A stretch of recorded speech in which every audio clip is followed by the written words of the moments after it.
ring around him with the eyes. There's conversation online that I saw at least a little bit that he's like omnipresent because of it. And like he can't be attacked from behind. He can't be like you can't catch him because the eyes see it all. Like he's omnidirectional with his view. So at any point in time, he's going to be able to defend any attack because he can see it all. The only time we saw somebody get another their limbs chopped off was Law.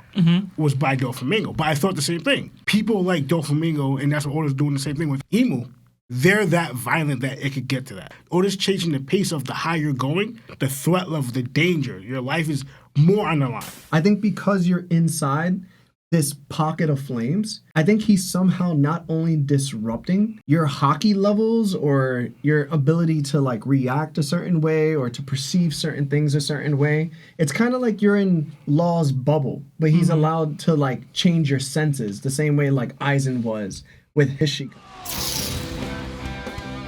Emo was fast as heck. Like, you know? Yeah. Like how quickly he covered that distance from the top of the castle to where Zoro's group was. It made me think a little bit of the world government techniques, Soru. I'm not going to say, I wonder if because I don't Emu's doing any teaching, you know? But I wonder if inspired by his Exactly. Because he's the ruler of the world government. So I wonder if it came off his power and ability, like Zoro, because how fast he's able to move covering that much distance, right? But also, too, when I saw the speed that he used from, like, covering the distance to go where they were, but also the speed he used to come and, like, cut Gerd's fingers, I don't think he's using Zoro there. I think he's just moving that fast, and they're barely even able to react. Like, we saw Gerd's fingers get off, and she didn't even realize her fingers off. It was almost like Kizaru when he first was fighting the supernovas, and he was like kicking them in the face. Yeah, in the face, and he didn't even realize he got kicked until like he's already on the ground. It was like almost like that. He was moving that fast. And Emu, this panel standing like that reminded me of Enel. When he stood there with his staff, because I thought it was something too, like both stood there like in the staff, like kind of like showing this superior appearance, but also too, you see Enel had these big old baggy sweatpants similar to Emu. Enel had these in his pants. He had these stripes. For Emu, he's making his own stripes in a way by like this dark fire, I guess, that's surrounding him. So he reminded me of Enel standing with the staff. And at the very least, Zoro tried to block it. He got his guard up in time. Yeah. But the attack still went through. Like, you know, we see that happen in One Piece. Happened to Sentomaro with Rob Lucci, right? But I want to bring out this to notice, in case no one else noticed it. This now explains what we saw cut through Sabo and Cobra in the throne room. The tail. Yeah. We saw an arrow kind of like cut through them. Yeah. So now we get to see that it was Emu's tail. But not only that, also, if you match the black silhouette form or figure that Emu looked like, in the throne room? In the throne room. It's different. Yeah. It's different than when he looks out now. Yeah. But it looks like something else. So notice how he's saying Omen. And you look at the head of the Omen, it looks like that, but bigger. So, and also, too, we saw the Omen, what it did was eat Sabo's fire, right? So we saw this thing when he shot it at Hadruden, it's opening his mouth, kind of like attacking Hadruden with its mouth open. So for what I'm guessing is Emu is able to use this Omen power, but I think he kind of, in that form, whatever, kind of like clouded his body in it or something. But it looked because like if you look at the mouth and the head of that thing, it looks like an Omen, just gigantic. Yeah. So I think he used that Omen technique or ability to eat Sabo's fire and I guess protect himself like from that, whatever, and also his tail to cut through Cobra and Sabo. So what I'm trying to say is the Omen doesn't just have offensive abilities, it has defensive abilities, which even protect him from Sabo's fire. Okay. So he can do both. So Emu could really fight, attack, and defend at the same time with the Omen ability by covering his body with it. It would look like he did in the throne. So I want to bring that to attention. Did Emu teleport? It looked like he did some Nightcrawler. He was here, then he wasn't there, bro. So I was like, did that man just teleport? That looked pretty cool to me. I would love that. Like the booth? Like that sounds like Nightcrawler when he teleports. That'd be pretty cool. The skulls on Emu's sash have this like stitching on them and seem to have like cracks, like they've been cracked open. I was curious about that. I don't know if any of y'all noticed that or if you have something for it. I don't have anything, but I was like, It reminded me of Kenjaku from JJK. Yeah. I don't know though. But you brought up before how they're very similar to the snake heads. Yeah, so I mean, who knows? But I thought that was interesting. Like, is he cracking them open? Did he he took it out? I don't know, but he's pretty large, so they're also relatively large too, I would assume. All right, I'll get into it. Emu taking Gerd's fingers off was wild to me, bro. Yeah. Like, I'm not gonna lie, I wasn't ready for all that. I just wasn't. I wasn't expecting that. When I saw it, I was like, oh! cool because Oda, he's shown a willingness to inflict damage on people that's like repairable, etc. He rarely does this type of damage that seems permanent to female characters. Like, he just doesn't do it. Like, he goes out his way to like make sure it doesn't happen. Like, what happened to Staunton, I was still shocked at it. I mean, it happened after the Gerd thing, so I wasn't as shocked. But like, that's the type of thing he'll do for a side character like Staunton. Gerd getting her fingers cut off like this, I was like, the lethality is here. I'm with it. Unless somebody can like repair it. Which is possible. I If think Chopper's here, somebody's gonna repair it. odds are Get him on ice. she'll get those fingers back. But get him Get him on ice. Get it on ice. Get it on Odds are ice. she'll get the fingers back, but I'd be with permanent damage there, as much as I love Gerd. But it was shocking to me to see. People online were saying that the music in the background is funny because it's like the opposite of the Drums of Liberation that we hear. And they were saying that like the war for the Ancient Kingdom was just one big rap battle. Which I thought is hilarious. I really, really, really like seeing like Emu's presence and like just to start the chapter. As soon as he pops on, he's saying very little words. He's reacting calmly to people who are really strong like Zoro, using Conqueror's hockey attacks, like casually blocking with his tail. Like, I love that. And then there's some discourse a little bit, and maybe I should say this for later, but about the ring around him with the eyes. There's conversation online that I saw at least a little bit that he's like omnipresent because of it. And like, he can't be attacked from behind. He can't be like, you can't catch him because the eyes see it all. Like, he's omnidirectional with his view. So at any point in time, he's going to be able to defend any attack because he can see it all. I would really like that. Excellent point out, because I didn't even realize when he's looking at Zoro, the eyes are looking at him as well. Yeah. On his wreath. Yeah. So it's on like, the ring. I did not notice that at first. That is actually a great point out. I didn't have too much after that. I did just really, really like what I saw from Emu here. But I am curious, do you guys think he's like impervious to damage in this moment in time? Or is he blocking because he would get hurt by these attacks? I don't think it's probably too early to tell, right? But in my opinion, it's all hockey. I think his hockey is so extreme that he, you know what I'm saying? He's just blocking it because he can. It's that easy for him. Also, I think it's also different. Like, you think yourself that lofty or whatever, not even look at them. You kind of view them that worth your time, but also they don't get a chance to touch you. You're that high. You're that superior. So it's like, why would I let these people I view lower than me touch me? Oh, it's like, if they touch you, it's disgusting. Yeah, kind of like that. Like, these people are beneath me. I'm not giving them a chance to even touch me. That's why even guys, like, you know, it could be like his loftiness, his lofty view of himself. Like, I'm the king. When he said the Usopp, like, why do I have to involve myself in here? I'm only here because I have to do this myself right now. I thought so too, that he possibly teleported like Law, or he just moved that fast, or it's like he's moving that fast as he is teleporting, but he's not.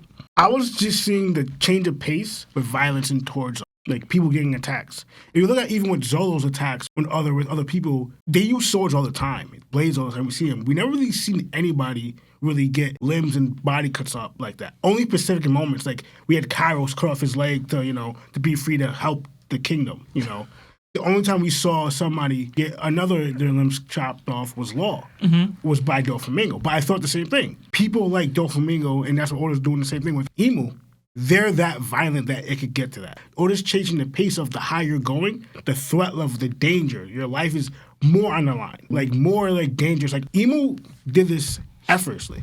Like, he moved so fast, and he was so focused on Summers. I mean, I feel like he didn't think Gerd as a person. Like, just, what are you doing, Summers? Like, he just did it immediately. But I'm just focus on the change of pace of the violence that Oda's showing, and especially towards the successful dragons. Gora said they're the more violent type. Even though this one is with pirates, they seem more violently than other pirates. But like, I was just noticing because that happened right away, and the same thing would happen with that guy. I don't know his name, who got his leg chopped off. Stanson. Yeah, Stanson. Because immediately when Emo came off in the beginning, when he took out Barogi's arm. Yeah. So it's immediate action, and I also thought that too. Like, Emu kind of views his Gorosei, his knights, as capable and able to handle things as good as he. When Emu came here, and then immediately he started taking action. He was just getting handled like that. Emu thinks his knights are like that or the same level when they're not. When they get down to send something, they're having difficulties. That's what you even see. Why is it taking so long? You see Emu just doing like barely any words, just getting it done already. He's like, this is how it's supposed to happen. And that's what Emu was expecting and thinking. Yeah, I'm setting my knights.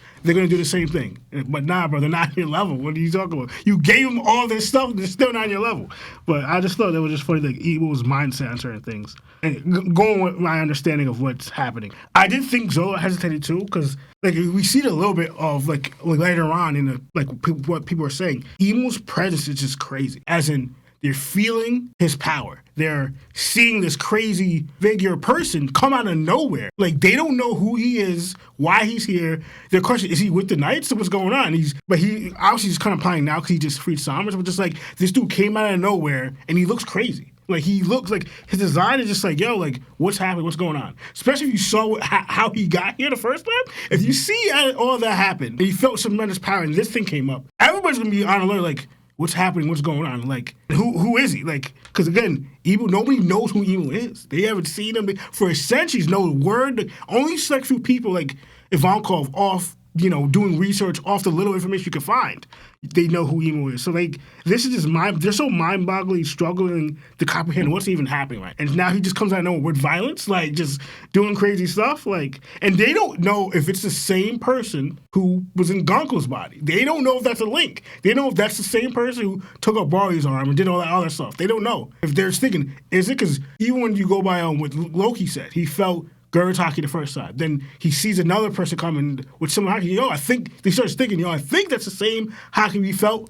the first time when Gerd came, like when Emo came. So just like they're trying to put things together and so much, and like honestly just going crazy because so much stuff is happening now. Like with the fire, they're putting it out, and they thought they had it handled. Then Emo shows up, and now it's like the build up to this, and now what's happening now, what we're seeing. Honestly, it's great. The last part I was going to bring up, what you were saying with the whole creature thing, when he was in the throne room and with them and how he's formed, do you guys think he's in this form? Because I don't think he at all. No. Exactly.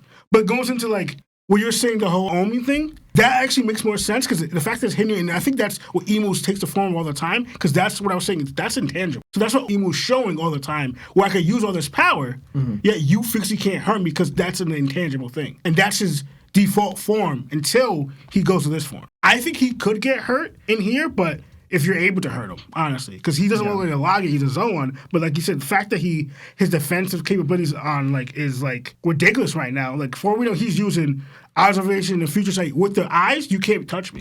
Anything you do, my eyes see it, and I have observation to just prevent it from happening. Yeah. So like that's what I got from Emu, and it's just like, how can you beat this man? Like, so if Satan is supposed to change forms, I know that, correct me if I'm wrong, Satan is also allowed to pass through spiritual realms, right? And into the earth as well, because of the being that he is.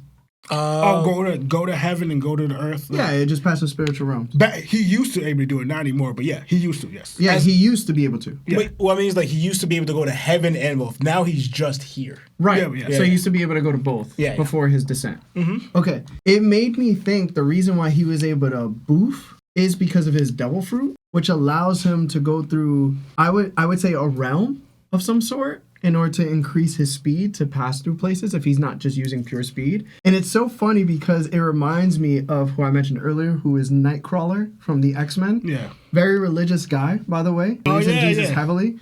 Also, skin color is dark and he has a tail like Emu, but his main teleportation ability relies on him going through the brimstone dimension in order to travel. So when I saw the boof and all the comparisons to the way they look, I was like, oh snap, he kind of does what Nightcrawler does. Like, they look sort of similar right now. And then I thought of the Madara comparison, and I know I screw up the name Madara, I don't care. It made me think because the Renegon looks very similar to what Emu's eye looks like, and the way he's dressed and his long, luxurious hair, like he got a Dominican blowout.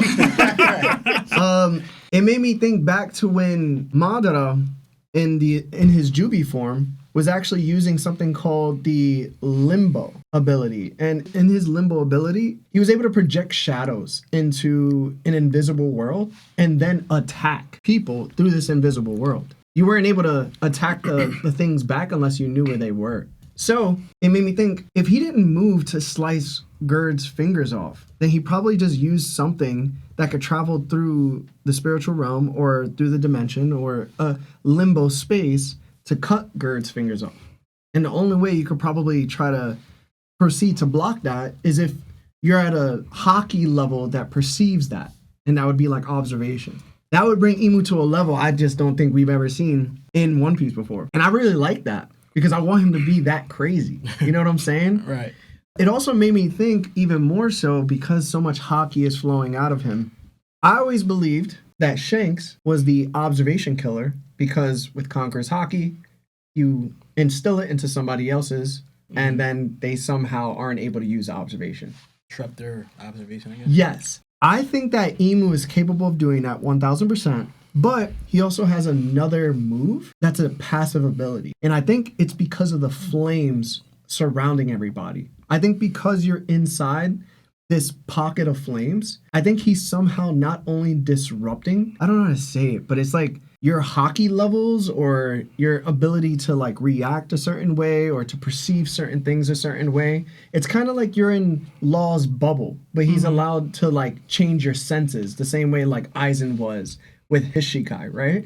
And I think that's what's happening with Emu. I think it allows him to move faster. Like you're in his zone. You're in his domain expansion. You know what I'm saying? And I think that he's just that guy. It's not comparable. I do think that he's hiding his left eye for a reason. I mean, Oda has such a grandiose way of portraying left eyes throughout the series. He did it with Jaya, the island. He did it with Luffy on many cover stories. He does it with Shanks. He does it with Zoro. He did it with Rayleigh.